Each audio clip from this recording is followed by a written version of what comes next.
आपका स्वागत है विद्यार्थियों। और आज हम बात करने वाले हैं कक्षा 9वीं परीक्षा 2021-22 विषय मैथमेटिक्स गणित। तो बच्चों, हम आज इसका संपूर्ण हल देखने वाले हैं बिल्कुल सरल भाषा में। तो आपको ये वीडियो पर आराम से लेकर अंत तक देखना है, क्योंकि वीडियो आपके लिए बहुत ही हेल्पफुली होने वाला है। यदि आप इसका पीडीएफ डाउनलोड करना चाहते हैं तो बच्चों, मैं आपको इसका लिंक डिस्क्रिप्शन बॉक्स में दे दूंगा, और मैं आपको बता दूंगा कि आपको बीच में आपको इसका पासवर्ड दे दिया जाएगा, जिससे आप इसका हल सहित पीडीएफ प्राप्त कर सकेंगे। तो बच्चों, हम बिना देरी के वीडियो को स्टार्ट करते हैं। तो इसमें हमारा पहला प्रश्न है। इसमें हमें 6 विकल्प दिए। तो हमारा पहला प्रश्न है, दी गई आकृति में छायांकित भाग भिन्न के रूप में होगा। तो हमें जो आकृति दी गई उसमें कितने 4 भाग है, और इसमें एक भाग गिरा हुआ है। तो इसका राइट आंसर क्या हो जाएगा? 1/4। ये छायांकित भाग क्या है? एक गिरा हुआ है, इसलिए 1/4 इसका बिल्कुल राइट आंसर हो जाएगा। इसी प्रकार हमारा प्रश्न क्रमांक दूसरा है, निम्नलिखित में कौन सी संख्या अपरिमेय? अपरिमेय संख्या आने जिसे अंश और हर के रूप में लिखा जा सके, आने बटे के रूप में लिखा जा सके, आने तो 1/2। जो हमें जो संख्या दी हुई है वो अंश व हर के रूप में नहीं लिखी, यानी वो अपरिमेय संख्या नहीं है। तो अपरिमेय संख्या कौन सी है? 1/2। तो इसका बिल्कुल राइट आंसर हो जाएगा सी वाला। प्रश्न क्रमांक तीसरा है, शून्य बहुपद की घात है तो परिभाषित नहीं है। तो आज मैं आपको बहुत ही बढ़िया एप्लीकेशन के बारे में बताने जा रहा हूं, जो डेली हंट द्वारा बनाई गई है। इस साल डेली लर्न ने आई अचीव स्कॉलरशिप एग्जाम रखा है, जिसमें पार्ट लेकर आप laptop, mobile phone, smart watch भी जीत सकते हैं। तो डिस्क्रिप्शन में दिए हुए लिंक पर क्लिक करके जल्दी से स्कॉलरशिप के लिए रजिस्ट्रेट कीजिए और पाइए 50 करोड़ रुपए की स्कॉलरशिप जीतने का मौका। इसकी सबसे बड़ी खूबी यह है कि पहली बार किसी ने बड़े शहरों के साथ साथ छोटे शहरों और ग्रामीण भागों तक क्वालिटी एजुकेशन पहुंचाने का निर्णय लिया है, और यहाँ इंग्लिश के साथ साथ हिंदी माध्यम में भी पढ़ सकते हैं। डेली लर्न जल्दी ही अपना ऐप भी लाने वाला है, जहाँ आपको live classes, study notes, test series and quizzes मिलेगी। तो आप वेट किसका कर रहे हैं? जाइए, लिंक डिस्क्रिप्शन में दिया रखा है और इनाम जीतिए। इसमें हमारा चौथा है, बिंदु -2, -3 किस चतुर्थांश में स्थित है? तो कितने 4 चतुर्थांश होते हैं। तो इसमें हमारा पहला चतुर्थांश कौन सा होता है? Plus minus. और द्वितीय कौन सा होता है? Minus plus. और तृतीय माइनस माइनस। और चतुर्थ प्लस प्लस। तो तृतीय चतुर्थांश में माइनस माइनस है, तो इसका राइट आंसर क्या हो जाएगा? तृतीय चतुर्थांश। हमारा पांचवा है, ax plus by plus c बराबर 0 के रूप के समीकरण को कहते हैं। तो 2 चरों वाला रैखिक समीकरण, ठीक है। और हमारा छठवा है, यदि 3 या अधिक बिंदु एक ही रेखा पर स्थित हो तो वे कहलाते हैं, वो क्या कहलाते हैं? संरेख बिंदु कहलाते हैं। तो इसका बिल्कुल राइट आंसर हो जाएगा संरेख बिंदु। तो अब हमारे नेक्स्ट प्रश्न की ओर बढ़ेंगे हम। तो हमारा प्रश्न क्रमांक दूसरा है, हमें इसमें 7 खाली स्थान दिए हुए हैं। तो हमारा इसमें पहला है, 3/5 में 1/5 को घटाने पर खाली स्थान प्राप्त होगा। तो हम इसे देखेंगे, 3/5 माइनस 1/5। तो इसमें लघुत्तम कितना जाएगा? 5। 3 माइनस 1, तो इसका राइट आंसर कितना जाएगा? 2/5। आपका बिल्कुल राइट आंसर हो जाएगा। इसी प्रकार हमारा नेक्स्ट है, एक मोटरसाइकिल की कीमत साइकिल की कीमत की 10 गुना, आने की मोटरसाइकिल की कीमत 10 रुपए है, तो साइकिल की कीमत कितनी होगी?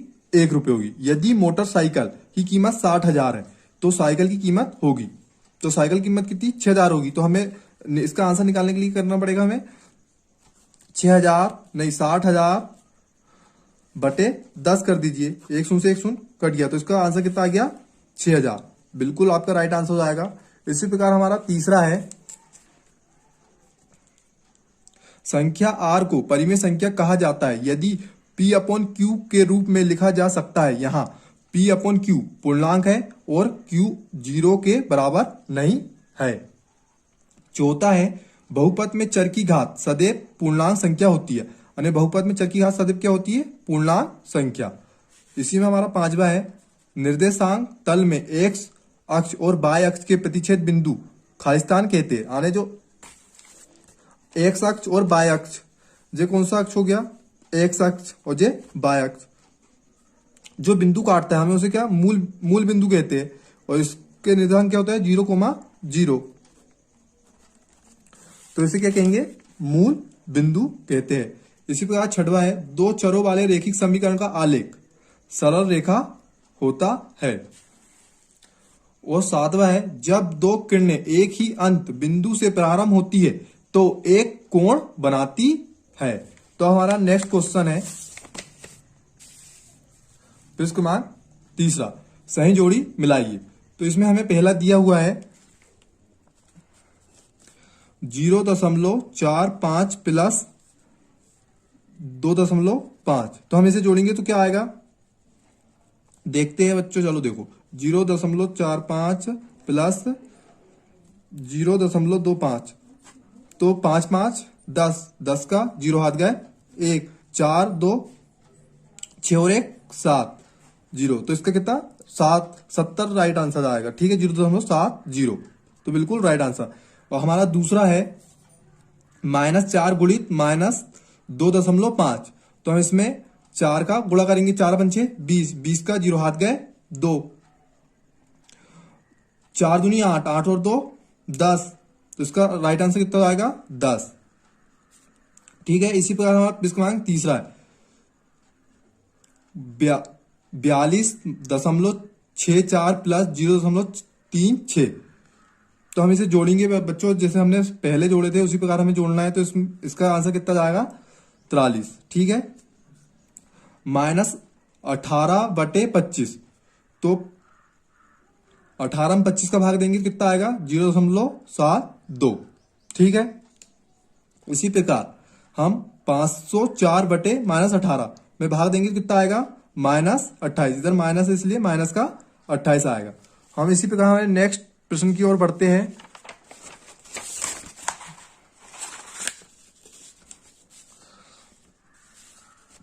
प्रश्न क्रमांक 4, एक शब्द वाक्य में उत्तर दीजिए। तो हमारा इसमें पहला है, मोहन के पास 157 रुपए तथा रेखा के पास 72 रुपए है, तो मोहन के पास सरला से कितने रुपए अधिक है। तो हम क्या करेंगे 157 माइनस 72।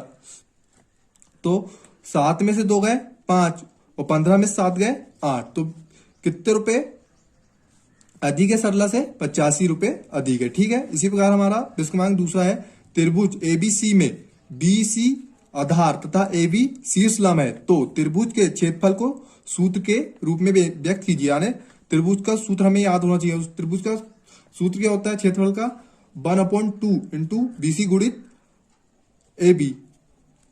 तो आपको ये याद कर लेना। ठीक है, इसी प्रकार तीसरा, सरगम आकृति किसे कहते हैं। तो वे आकृति जिनके आकार और माप समान हो, जिनके आकार और माप समान हो। ठीक है, इसी प्रकार हमारा चौथा है, यदि एक चतुर्भुज की सम्मुख भुजाएं का प्रत्येक युग बराबर हो तो उसे क्या कहेंगे। तो उसे क्या कहेंगे समांतर चतुर्भुज। पांचवा है, अधिक कोण के माप की पारास क्या होती है। 900 से 1800 के बीच होती है। छठवां है, यदि दो वृत्त परस्पर दो बिंदु पर प्रतिच्छेद करे तो उनके केंद्र उभयनिष्ठ जीवा के लंब समद्वि भाजक पर स्थिर होता है अथवा नहीं। तो स्थिर होता है। सातवां है, एक शंकु की ऊंचाई एवं तृतीयक ऊंचाई क्रमशः 12 सेंटीमीटर और 13 सेंटीमीटर है, तो इसके आधार की तृतीयक क्या होगी। तो देखो, हमें इसके लिए पाइथागोरस प्रमेय का सूत्र मालूम है। तो पाइथागोरस प्रमेय का सूत्र क्या होता है, कर्ण का बराबर लंब का वर्ग आधार का वर्ग। तो हमें इसमें क्या कर्ण का मान ज्ञात करना है। ठीक है, तो 12 का वर्ग क्या होता है 144 और 13 को 169। ठीक है, तो 144 माइनस 169 तो क्या 25 आएगा, और 25 का वर्ग क्या होता है 5 सेंटीमीटर। तो इसकी 5 सेंटीमीटर इसका बिल्कुल राइट आंसर हो जाएगा। तो हम हमारे नेक्स्ट प्रश्न की ओर बढ़ेंगे। तो हमारा प्रश्न क्रमांक 5वां, सत्य और असत्य वाक्य की पहचान करना। तो हमारा इसमें पहला है, किसी घटना के घटाने की प्रायिकता एक से अधिक नहीं हो सकती, ये बिल्कुल सत्य वाक्य है।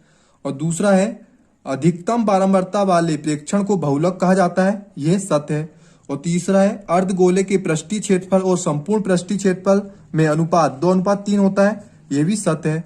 और चौथा है, विषम बाहु त्रिभुज के क्षेत्रफल का सूत्र एस इंटू कोष्टक में ए से एस बी एस माइनस सी होता है, जहां ए बी सी त्रिभुज की भुजाएं तथा एस अर्थ परिमाप है, ये एक असत्य वाक्य है। इसी में हमारा 5वां है, केंद्र और वृत्त पर किसी बिंदु से मिलाने वाला रेखाखंड वृत्त की त्रिज्या होती है, ये बिल्कुल सत्य वाक्य है। 6वां है, एक ही आधार या बराबर आधारों वाले एक ही समांतर रेखाओं के बीच स्थित त्रिभुज क्षेत्रफल में बराबर होता है, ये एक सत्य है। तो ये हमारे वस्तुनिष्ठ प्रश्न हो चुके हैं। अगर आपका इन प्रश्नों के उत्तर देखना है तो आप इसकी लिंक डिस्क्रिप्शन बॉक्स में दी हुई है, जहां जाके आप इनका बिल्कुल सरल भाषा में बिल्कुल उत्तर और सटीक आंसर लिख सकते हैं और पूरे में से पूरे नंबर ले सकते हैं पेपर में। तो और पीडीएफ डाउनलोड करना है आपको तो उसकी लिंक भी डिस्क्रिप्शन बॉक्स में दी है। आप टेलीग्राम चैनल में ज्वाइन होके आपको बिल्कुल वहां पे आपको पीडीएफ प्राप्त हो जाएगा। Thank you for watching. अब मिलेंगे नेक्स्ट वीडियो में।